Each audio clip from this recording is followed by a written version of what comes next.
My name is Matthew Todd and welcome to Inside the Scale Up. This is the podcast for founders and executives in tech looking to make an impact and learn from their peers within the tech business. We lift the lid on tech businesses, interviewing leaders and following their journey from startup to scale up and beyond, covering everything from developing product market fit, funding and fundraising models to value proposition structure and growth marketing. We learn from their journey so that you can understand how they really work, the failures, the successes, the lessons along the way, so that you can take their learnings and apply them within your own startup or scale up and join the ever-growing list of high-growth UK SaaS businesses.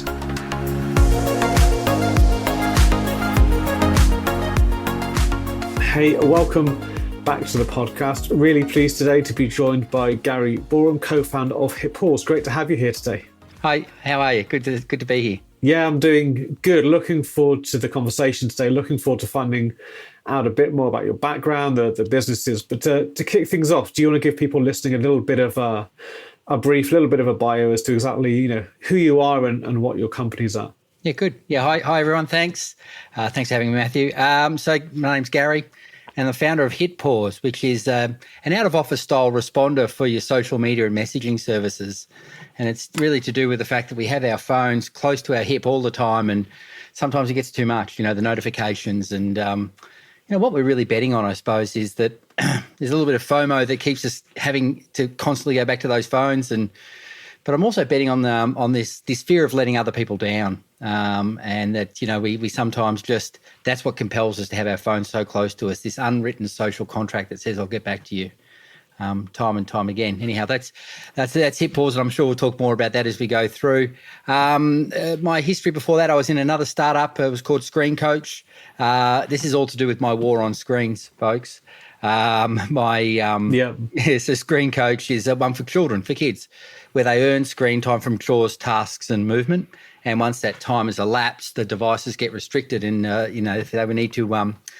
It's a really behaviour and rewards program that uses screen time and also pocket money now as the currency for, getting those changes in behaviour and learning how to manage the technology. It's taken over our lives. Yeah. Interesting. And I'm curious, you kind of mentioned your war on screens. Where does that come from? Well, okay, no, probably if I can go back further, yeah. So before that, I did adult behaviour change programs in the corporate space. And for about 15 years around here in Australasia. And, a lot of the change behaviour that we did for companies was sometimes how to adapt to technology. Then towards the end of it was actually how to get people to find a balance with technology. And that just sat in my mind. And then, I'm a father of two girls. And if any parent knows what it's like, at some point, the screens take over the family, and technology is interesting. It's an amazing phase that we're going through in the last 15, 20 years, how technology's taken over our lives. That's sort of what started my thinking around that. So, yeah. What was it that made you think that, that's something that you can create a product of your own around, rather than just address with kind of the consulting services-based work? Yeah, I didn't. I had the idea. Now, look, the piece you need to know about the fact that I've got two startups is I'm not the technologist, and I'm actually a bit of an illiterate technologist in some ways as well. So I'm a fantastic tester for the teams that I work with. They produce things, and I go, I can't figure it out. And they go, well, that's if Gary can't do it, then most other humans can't do it. Now we're sort of going further and further back in my career. Before that, I've done a lot of work with consulting work with small to medium-sized businesses. And one of the organisations I worked with, the founder and I got on really well. He had two IT companies at the time. We worked together for a period of time, and he ended up excelling those or exiting those businesses and semi-retiring in his mid-30s. And his daughter was born around the same time as my daughter. We became friends. My daughter and his daughter are friends. We go away on holidays together. So we were really closely acquainted. And when the idea for Screen Coach came together, I thought the first thing I wanted to do was get involved with Peter. And so we sat down and spoke to him and his wife, Stephanie, who's a psychologist as well and really understands those, their parents and mothers and fathers, but also from that psychology point of view. And that's what started Screen Coach. So Peter, the tech, with the tech background, sort of drove the technology.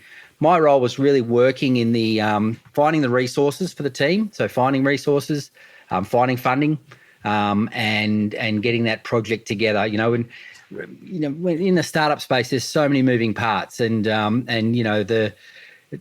too often technology people need that support person in there, and that's me, who can just go and find the other parts that you need.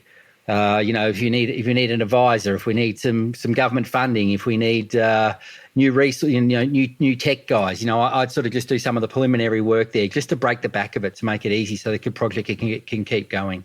Yeah, I see. And what were the challenges then in getting that off the ground? Was funding easy to access? Was it pretty challenging? How did you find that? Well, look, overall, the time, so I raised just under $2.5 million Australian dollars. That was pre-revenue and pre-market. So it's right up through MVP, minimum viable product. And so we had and there's all these phases to going through raising. So, the very first phase was Peter and I put some money in together, and we said, let's just do a proof of concept. I trust the guy. This guy's a really strong technology guy. He's involved in other couple other tech companies as well, which are really successful here in Australia. And so he said, look, it could be done. We'd have to build a proof of concept. So we put some money in together and built a proof of concept. That was just us ourselves. From there, then we started to realize, okay, this can be built, but it's going to need a bit of money, and we're going to have to do some research, and we're going to have to, set up the business, and we're going to need a big chunk of money. So we're going to have to do some fundraising and, knock on some doors. So, there's the legalities of that have to occur as well.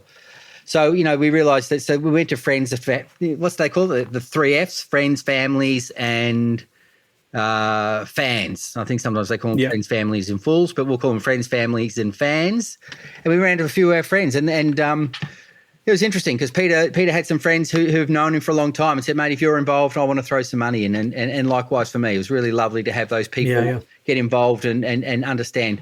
Now, you have to know also all the people who've invested in Screen Coke, it's a sweeping statement, but I'd say the highest majority, they're all parents.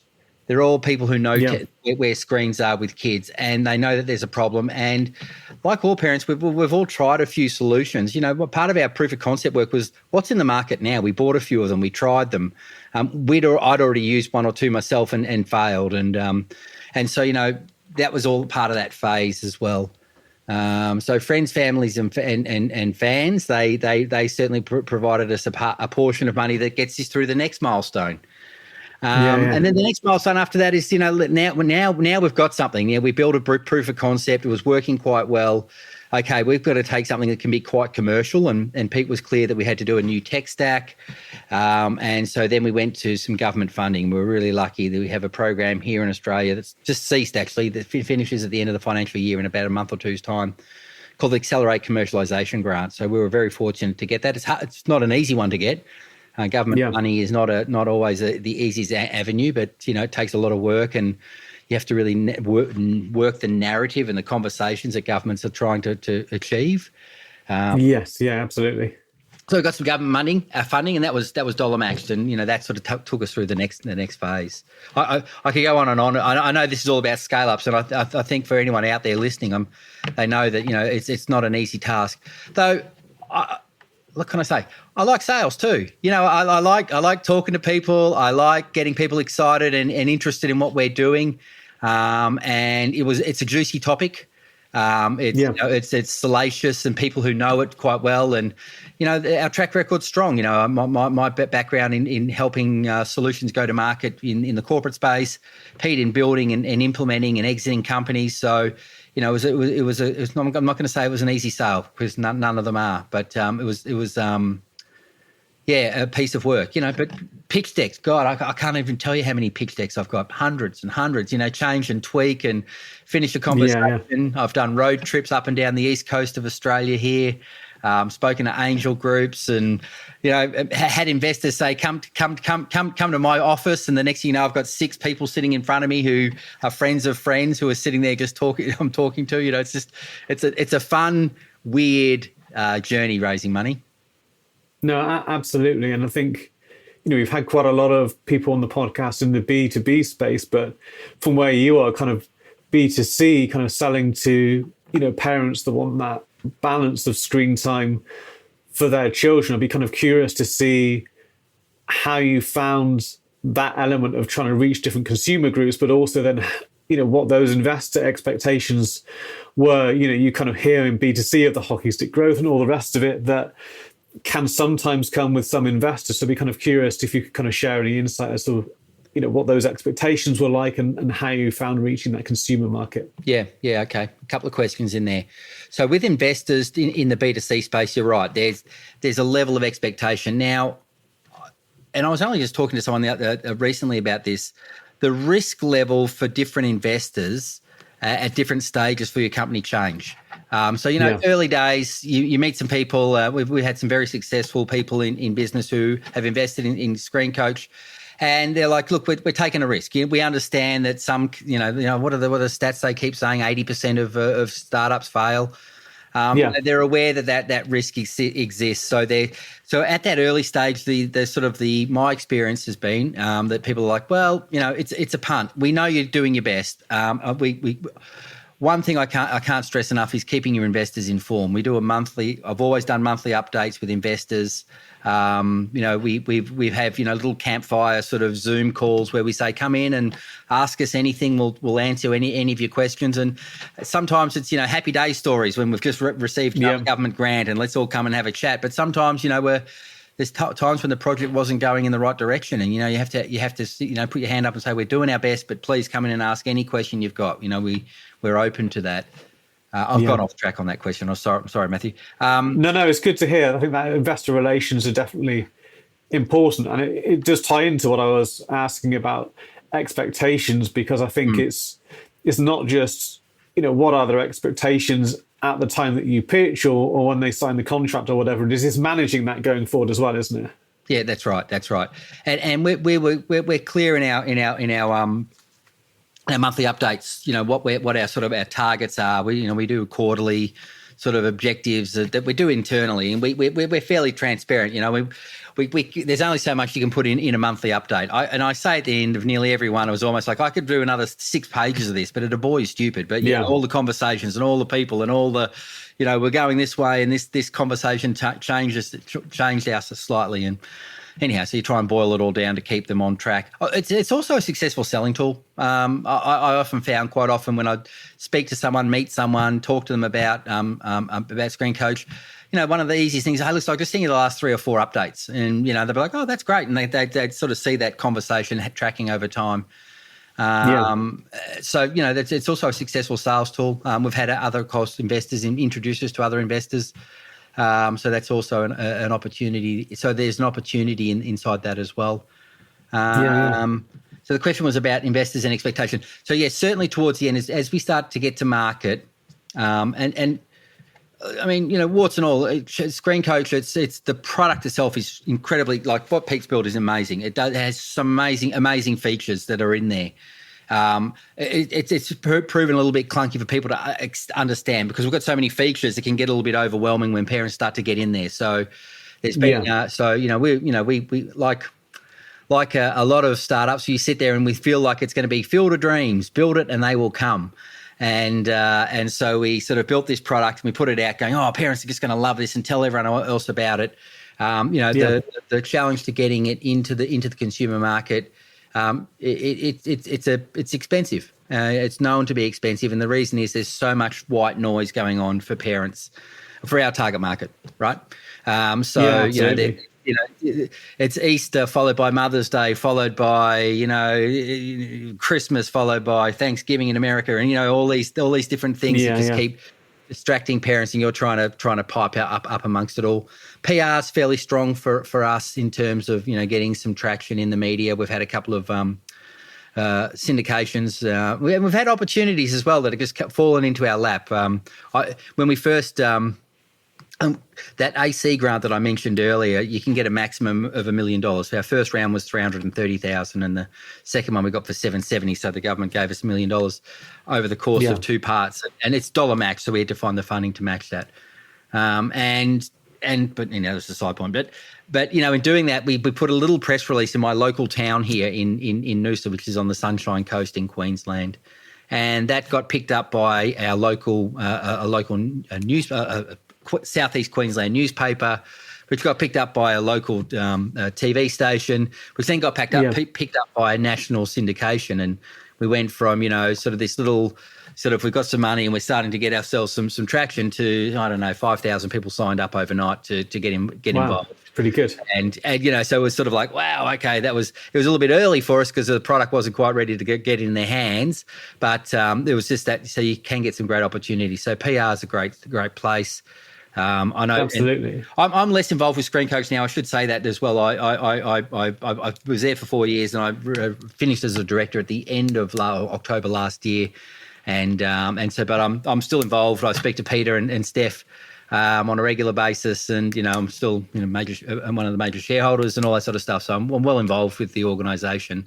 But I know that they're doing a lot of work to get into that consumer market and fine tune the product just to get that flavour right, because when they get that recipe right, people are just going to start telling their friends about it, and that's that real word of mouth, and that's where your CAC, your cost of acquisition, can really come down. Yeah, absolutely. And I think it's interesting what you're saying about the press release. And I think the government funding, we have similar different grant schemes in the UK as well. And I know quite a lot of founders have been able to take advantage of the funding. But I think there's also the credibility that, making it through that process provides you as well, that it does open doors for investors, for PR, a number of other opportunities, just because you've been through a diligence process, you've got that kind of trust mark almost given to you, haven't you? Oh, absolutely. And I said it, I alluded to it earlier. Getting government funding is not easy. You have to really commit to that effort and that process. The fund that and I'm sure it's the same anywhere in the world where governments are giving away public money to an organisation. You have to go through a series of steps to prove yourself, and you are vetted. You're vetted at a very high level, and it does help. And as I said, ours was a dollar match funding initiative, so we had to match that funding, and by getting that government tick, it helped. The sort of one allowed you to get the other too. So. It was good. Yeah, absolutely. You can leverage them both against each other almost, can't you? Yep, that's right. Yeah. No, interesting. I wanted other founders listening to hear that, because I know, not all of, many people will be aware of those kind of grants and government funding avenues, but I think, more people should at least look into it and see what is available. See if there is something. I can tell you right now with HitPauze. So with HitPauze, I've got 5 tabs open right now, which I'm halfway through doing, filling in application forms. So just to give you I sent a message to Matthew a couple of days ago. HitPauze has been accepted and being sponsored by Advanced Queensland to go to London in 4 weeks' time for London Tech Week. Yeah. And amazing opportunity for us to really get to see the landscape and what the startup community is like over in London, meet some investors over there as well. And also, look, there's about 120 odd businesses here from Australia, but 12 or 15 from Queensland, where I'm from, going over across. And how I got to that was just, filling in forms. And I said, I've got 5 tabs open right now with little government forms. The reality is most of them ask the same questions. What's the problem you're trying to solve? How big's the market? What have you tested? What have you, where are you at? What stage are you at? So I've got a Google Doc with all my answers. Yeah. And it's just every answer that I've ever answered, and there's little tweaks. Now there's another friend that I love right now, which is Chat GPT, like everyone else. So too often I'll. Especially with government ones, they'll be limited to the number of words that you have to do. Tell us what your problem is in under 100 words. And so I'll go to chat and say, here's the question, here's my answer, make it better. It's about my God. And it does an amazing job of making me sound better. So actually now I've got a second Google Doc, which is the things that Chat GPT has told me about my business, which I copy and paste. Yeah, no, absolutely. It's an incredibly useful productivity tool is if you use it in the right way. Like you say, if you've got the raw material to feed it, it can help you surface things, rephrase things, and almost act like a bit of a mentor and advisor in many ways as well. Look, for me, I like a bit of paint on the canvas when I do stuff. And so when I can just, throw it, here's the question. It's got a bit of a memory now of our organisation. Answer this question for me. It gets pretty close. Yeah. Like the golfing metaphor for me is, I'm not in the woods. I'm actually, it gets me on the green and close to the hole, and I just do a little tweak here and there, and away we go. I'll probably break it by doing it my own words, but anyhow. But the takeaway, please, Matthew, is that you've got to keep hustling in that area. There are government grants, there are small little opportunities that pop up that I like to be across. So we have a range of. I'm not sure what the landscape is over there in the UK and in other parts of the world. It's a bit fragmented in terms of understanding. Like there's so many different opportunities for bits of funding, and it's not always in the one page. And I think there must be at least 5 different centralised government grant pages that I have links to that I check from time to time, and some of them all miss the other people's grants. So I don't think I made that clear, but anyhow, you just need to keep checking those every now and then, finding them, filling in the forms, and going through the process. And I find it also for myself, it helps me reinforce the value proposition. It helps me double check and double question what it is we're doing and who our market is. I mean, I'm going to circle back if I can. Yeah.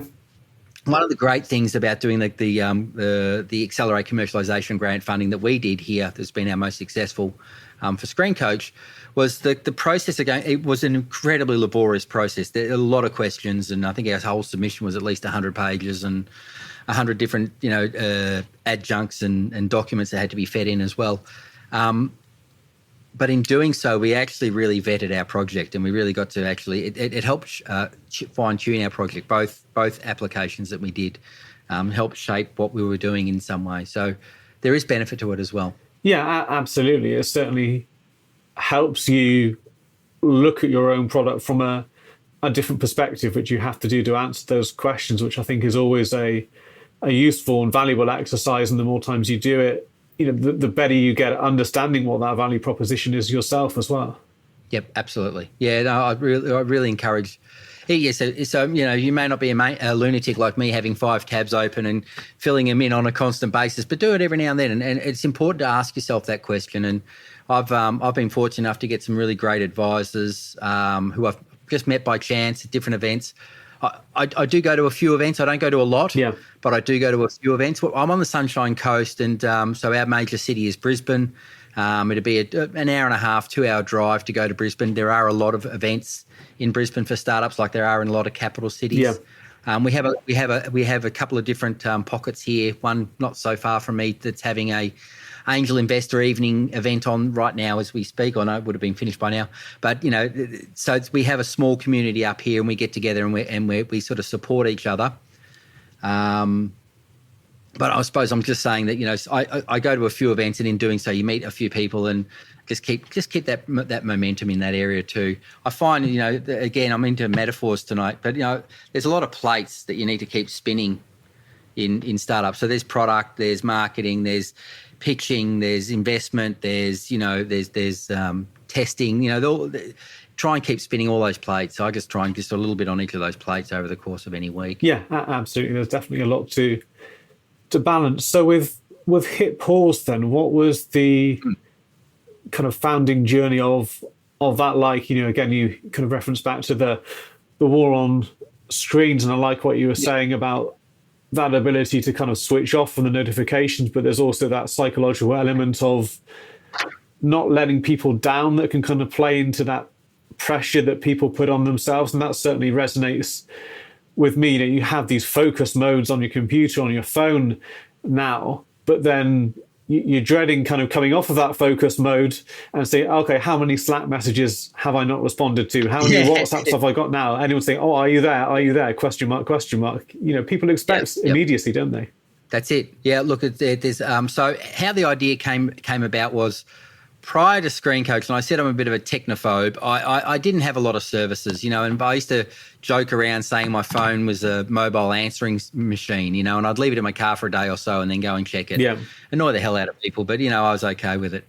over the course of Screen Coach, of course, I get Slack and I get WhatsApp and I get Messenger, and I found myself in all those roles of, being more the face of the company. So I had a whole range of different tools.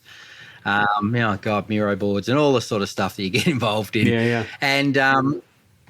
And so Jira tickets, gosh. Anyhow, so I had all this notification going on. I came home from dinner with my wife one night, and it was 11 o'clock, and there I was sending some messages off, some Slack messages or something like that, or WhatsApps, to people in the Ukraine and developers and friends and people in the business at 11 o'clock in life. And my wife said, "Who is this guy? This is the guy who used to only look at his phone every now and then and look at you. Do you mess 11?" And I was like, "Yeah.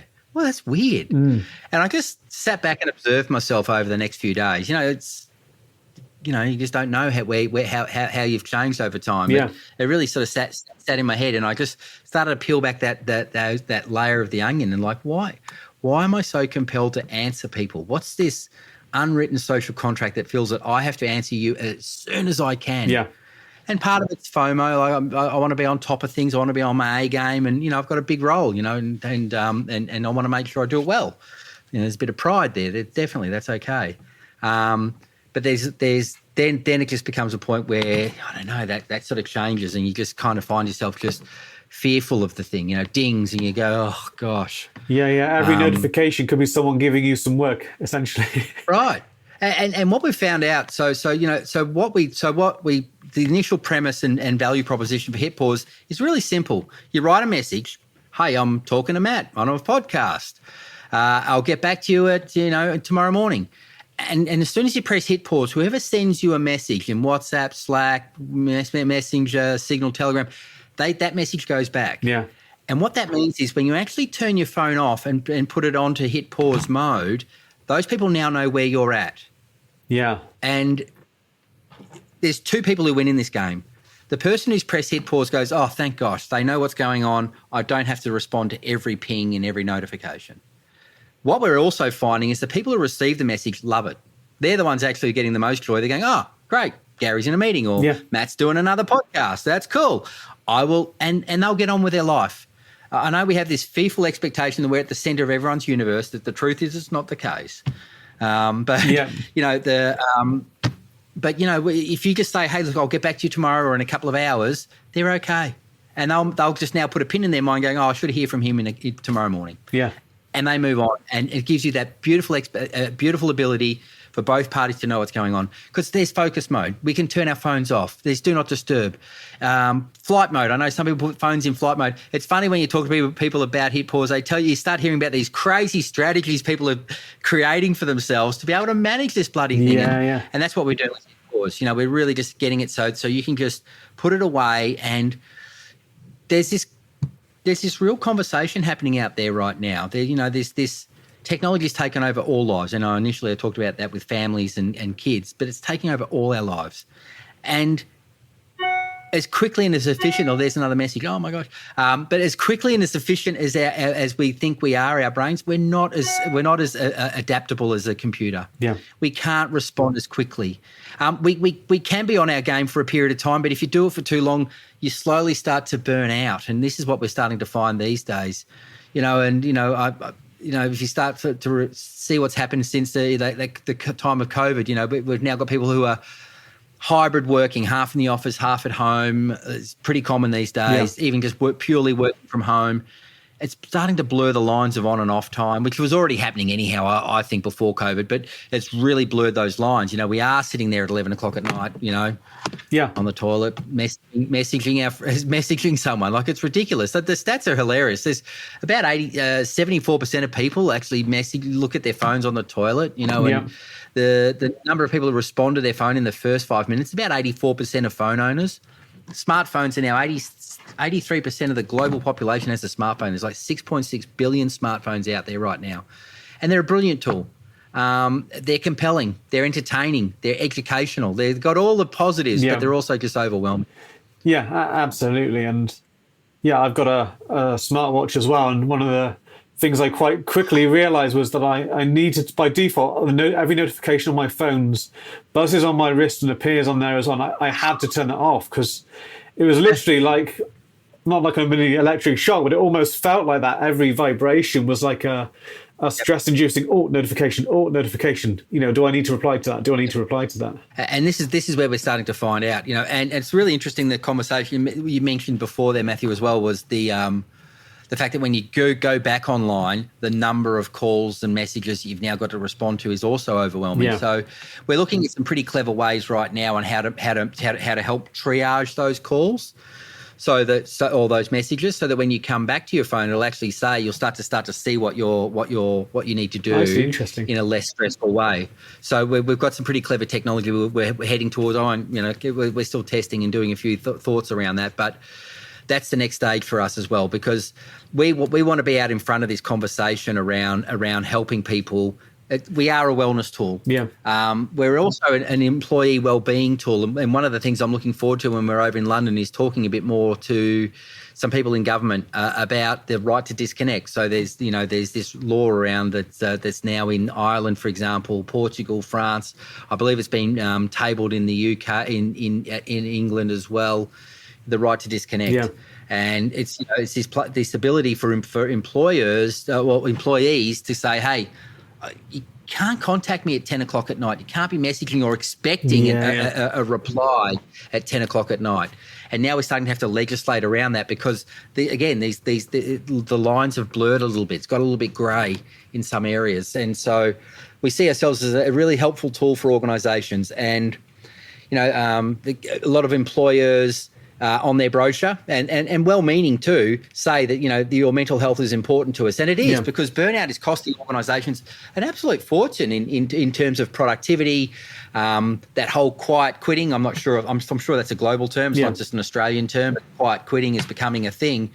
And organisations are really suffering around that. So we see HitPauze as a tool for organisations to give to their team and say, hey, here's a tool we want you to have, so you have a way to hit pause from us, so you can recover and recuperate over a weekend or a long weekend or a day off or overnight. So you're a better performer. So that's where we see ourselves as well. And in terms of monetizing it, then is that where you're looking to monetize it, in the kind of employer-employee, or how are you looking at the kind of pricing of that? Yeah, we see ourselves a bit like what Slack did, going off and having a really long freemium model with a really wide, broad base of people using the product for different ranges, whether it be small to medium-sized businesses, individuals. We get a lot of success from students. Okay. We have a lot of students who really like it. This next generation coming through I'll tell you a bit of a backstory, but I went to a hackathon weekend, so a tech weekend where they had students, tech people and sort of entrepreneurs and people in the startup space come together and work on the World Health Organization's goals. And you just had to, you get an idea and you spend, sort of 48 hours in a hot box working on ideas. Yeah. I went to the weekend just to help participate and support our community here in the startup space. And there was a whole lot of students there, and I picked some HitPauze, and I honestly thought they're going to say, "Bugger off, Boomer! We don't need a tool like HitPauze. We've got our own sort of digital hygiene." Yeah. I don't know. And they actually were like, I need that. I'm desperate for that. Oh my gosh, I want that. So we have an amazing group of students in that next generation. What are you up to now? Gen Z, X, A, AA, I don't know. Yeah. But, this next generation are coming through are realizing, they're highly connected, but they also find themselves overwhelmed. Yeah. And so I was quite surprised. So anyhow. No, that's interesting. So we see a freemium. But I'm going back. So in terms of our base, we want to have a really large, broad base of users who can use the service as in that freemium model, and then there'll just be a couple of steps up for premium services. So there'll be some tools and features for the profiling, and then there'll be an enterprise type solution. And we see a lot of us hopefully being picked up at that enterprise level for organisations looking to employ HitPauze as an employee wellbeing tool. Also to enforce their right to disconnect in those countries where that's valid. That's going to be tabled here in Australia too, by the way. And we have two of the biggest unions in Australia have the right to disconnect, just having been put in their award in the last couple of months. So that's the teachers union and the police union here in Australia. Yeah. Because again, these people are starting to realise they're losing employees, they're losing engagement, they're losing productivity. You've heard the rant. Yeah, no, absolutely. And I think with businesses becoming more distributed, becoming more global. You mentioned developers in the Ukraine, all over the world, and different team members distributed. I think that will obviously come with messages, notifications at different times of day, and people find their own working patterns and communication patterns within that as well. But I think it's not always obvious to anyone then when they want to communicate, but also when people they're communicating with are going to be available or will respond. And as you say, people can sit on the sofa in the evening, kind of watching TV, but not really. And then they're still, messaging or what have you. So it's, I can see how it helps. I was in this small story. I booked my flights this morning for to go to London, and the lady who I at the travel agency, she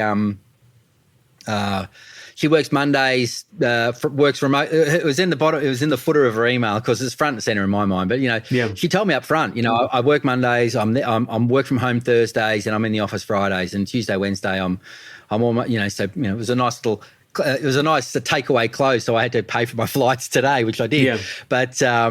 But that's the norm now, right? That the norm is, people going. We're talking about four-day work weeks here in Australia is starting to become a big conversation. So now we're going to have people who only work, Monday to Thursday or Tuesday to Friday. And so this is a whole change. Well, that's great. You can do that for your team, but your organisation, you still need to you still have to have the shingle open and people accessible. So how do I get in touch with Matthew Todd when I need him, when he's taking time off? This is now this new world. So we want to, we're as a startup, we've sort of built our parachute as we fall. Another metaphor. Yeah. But you are starting to sort of try and figure out. Where you're going to lay, where you're going to find your best traction, and I suspect that down the track, and this is sort of medium to long term thinking, where can we play inside that space? Where can we be a tool to help people with that? Yeah. Yeah, no, absolutely. It sounds like a great idea, but also a very good strategy as well. That Slack-like freemium model with the more powerful features on top, and certainly what you're saying about. I can see the value, and I'll be downloading it after this podcast, in letting people know where I'm at when they can contact me. That even just talking that through takes the stress off.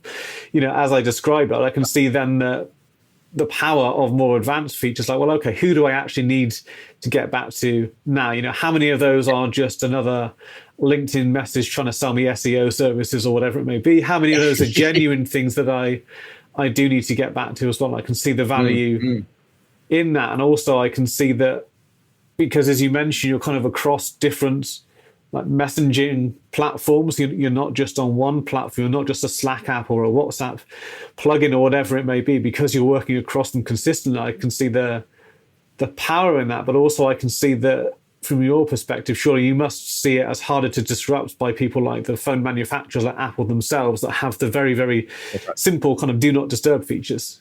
Correct. No, we are do not disturb or flight mode plus, focus mode plus is kind of as a way to think about it. And we currently we integrate with WhatsApp, Messenger, Slack, Signal, and Telegram. We have Instagram and LinkedIn coming fairly soon. Yeah. And if you look at the stats globally, look, at the end of the day, WhatsApp and Messenger are dominant in every country. Yeah. Some are more so than others. Like there's real outlier countries like Brazil or Sweden have some crazy WhatsApp and Messenger addictions. But and then they sort of whittle down after that. Of course, once you go through Asia, you've got WeChat, Kakao, Line. Again, they're on our roadmap, and we'll be heading down that path as well at certain points. But you're right. The fact is we are behind the door of the operating software. We're working at the app level. Yeah. And the integration is quite simple. Like for any integration between WhatsApp and HitPauze, 30 to 60 seconds. It takes less than a minute to do your links. Yeah. So we use QR codes for the majority of them. Sometimes you put in you just to put a linking in with your password and username. But it's fairly seamless in terms of that, and the functionality itself on the dial. There's some go to our YouTube channel and have a look. Please put them in the notes for people to have a look. But you can see that it's really just putting in a message and pressing hit pause. We've got a long roadmap of other things and features we're talking about in terms of whitelisting and having people come through when you're on hit pause mode, and other things coming down the track as well. But look, the reality is, and you called it out before, when people message you, the first what up and hey, how you going? It's always akin to eventually getting to a conversation, right? Yeah. Like, if I send a message to my mate, it might be about to play a game of golf on the weekend or catch up for a beer or something like that. And so, that's where we see ourselves as well, working in and being able to sort of triage that and finding out, well, what is it that you want, so that when you come back, you can see, well, Matt wants to talk business, John wants to talk, golf and football, and you can sort of, start to triage, and that's some of the stuff we're heading towards. So it's exciting. Yeah, absolutely. It certainly sounds it. And you mentioned briefly kind of data and trends as well. I imagine you kind of see a lot of interesting patterns of messaging behavior, as well as you're kind of putting out those, responses to people. I imagine you must see some kind of interesting messaging patterns occurring, and there must be a lot of interesting data there about how frequently and when people are, and different types of people are messaging as well.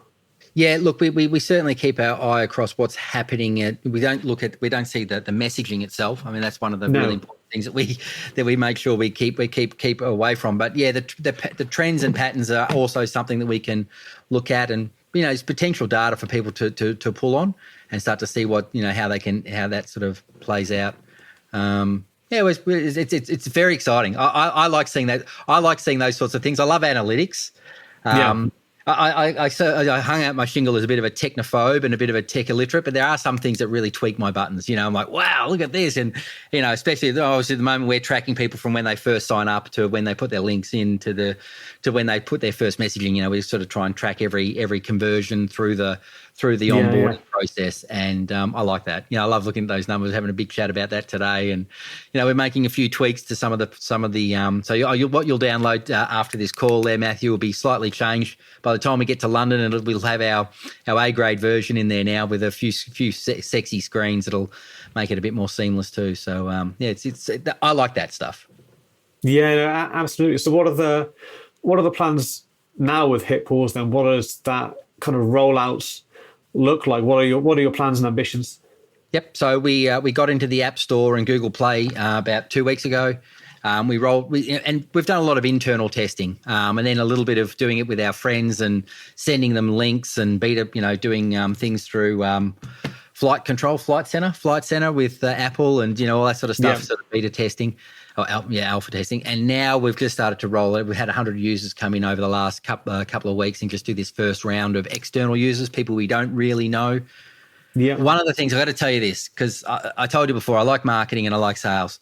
At the end of every message that comes back, so if I write a message saying I'm on a podcast with Matt, I'll get back to you in 2 hours time, and 10 people message me, and that reply goes back out. The last 4 words of every message is powered by HitPauze with a hyperlink.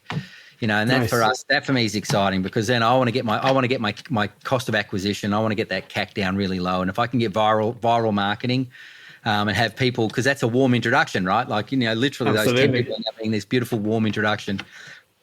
We don't want to get it to spam levels, but it has a real power there as well.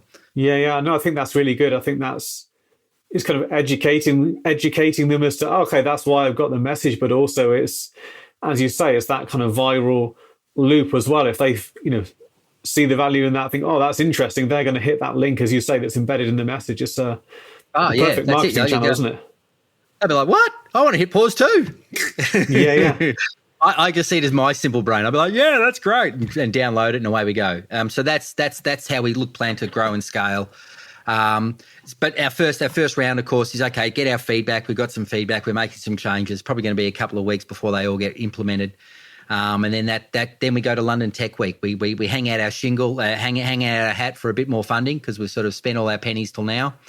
Yeah. And then we'll this is a lot leaner startup than HitPauze than Screen Coach. We're putting a little bit of money myself. Adam, my co-founder, he's got the tech. He's my tech guy for this one, and I'll talk about him in a sec if you want. But he's put in some sweat equity as well, and we've got a little bit of funding from a couple of advisors and some friends, some people who've known us over the course of the journey. There's some Screen Coach investors actually came across as well.